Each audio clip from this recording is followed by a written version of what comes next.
Meditando la Biblia en un año, con el pastor Alex Figueroa.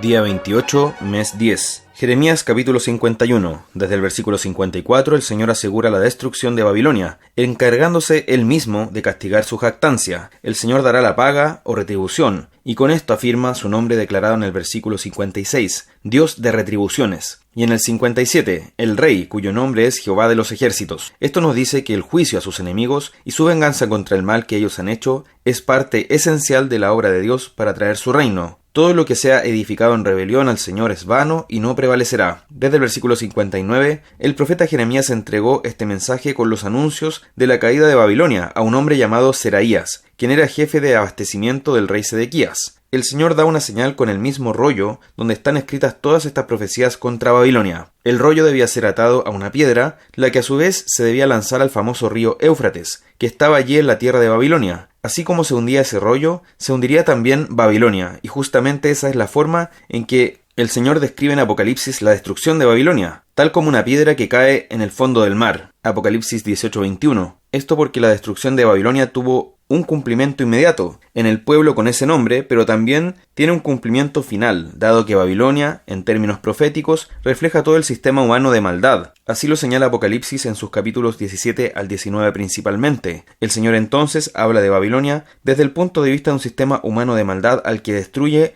en la consumación de los tiempos. Esto se demuestra en que, en Apocalipsis, Juan toma muchos pasajes de Jeremías 50 y 51 para describir esa destrucción. Capítulo 52. Desde el versículo 1 se repasan los eventos de la caída de Jerusalén. Aquí se destaca el fruto de la rebelión de Sedequías, que nunca escuchó la palabra del Señor por boca de Jeremías, sino que temió más a los hombres. Él, que no quiso ver espiritualmente, terminó con sus ojos físicos extirpados por los babilonios. Lo último que vio fue cómo morían sus hijos y sus nobles. A pesar de que él escapó, su ejército lo abandonó. Nabuzaradán, capitán de la guardia de Nabucodonosor de los babilonios, destruyó y quemó la casa del Señor, es decir, el templo, también la casa del rey y todos los edificios grandes y los muros. Con ese escenario, después se encontrarían los retornados del cautiverio, hechos que se relatan en los libros de Esdras y Nehemías. Esta ciudad estuvo en infamia, vergüenza y humillación por casi 200 años, hasta que Nehemías reconstruyó el muro. Antes de eso, Josué y Zorobabel realizaron la obra de reconstrucción del templo relatadas en el libro de Esdras. Antes de que se destruyera el templo, el Señor había abandonado ese lugar, tal como lo había anunciado tanto en su ley como en el pacto que hizo con David y que fue ratificado con Salomón. En ese lugar su pueblo no le honró. Él abandonó, por tanto, esa construcción en la que ya no era honrado su nombre. El Señor nos libre de que nuestra maldad nos lleve a tal punto que aun cuando llevemos el nombre de iglesia, ya no seamos realmente iglesia. El Señor nos ayude a ser templo suyo y siempre habite en medio nuestro, y que podamos siempre ser atentos y sensibles a su palabra, respondiendo a ella en arrepentimiento y fe. Desde el versículo 28, aunque el libro termina relatando el triste cautiverio de este pueblo rebelde,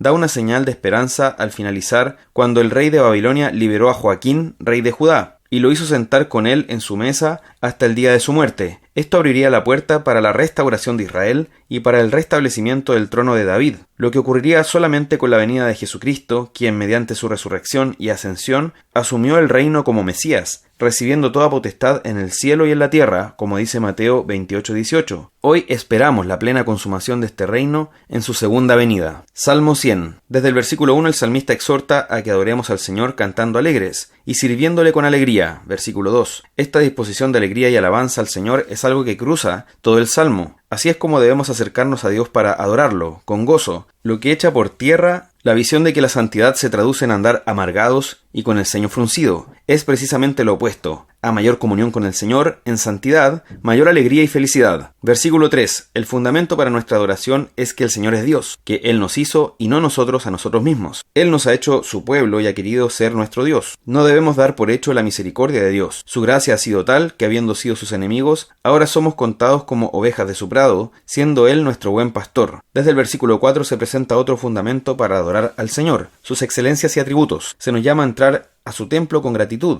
porque Él es bueno, sabiendo que su misericordia y verdad permanecen para siempre. El Señor es fiel por todas las generaciones. Aunque nosotros somos fluctuantes y finitos, el Señor permanece fiel por la eternidad. Esta es la razón constante de alabanza que tenemos, porque el Señor nos ha amado en Cristo, en Él nos ha hecho su pueblo y su palabra no pasará, sino que nos alumbrará para siempre. Proverbios capítulo 26. Desde el versículo 18 nos llama a tener mucho cuidado con nuestras palabras y especialmente con las bromas. No podemos simplemente esperar que se deshagan las consecuencias de un engaño afirmando que es una broma. Debemos tener mucho cuidado y buscar ser veraces en todo, no engañando a nuestro prójimo. Tampoco debemos abusar del recurso de la broma o del humor, sino que seamos conocidos por ser veraces y que nuestras palabras sean fieles y sazonadas con sal, como nos exhorta el apóstol Pablo en Colosenses 4:6, dando gracia a los oyentes. Tito capítulo 3. Desde el versículo 1 el apóstol insiste fuertemente en que Tito exhorte a los hermanos a ocuparse en buenas obras, como un fruto natural de la salvación que hemos recibido en Cristo. Eso pasa también por sujetarse y obedecer a los gobernantes y autoridades, estando dispuestos a toda buena obra. El cristiano no se debe caracterizar por un espíritu revolucionario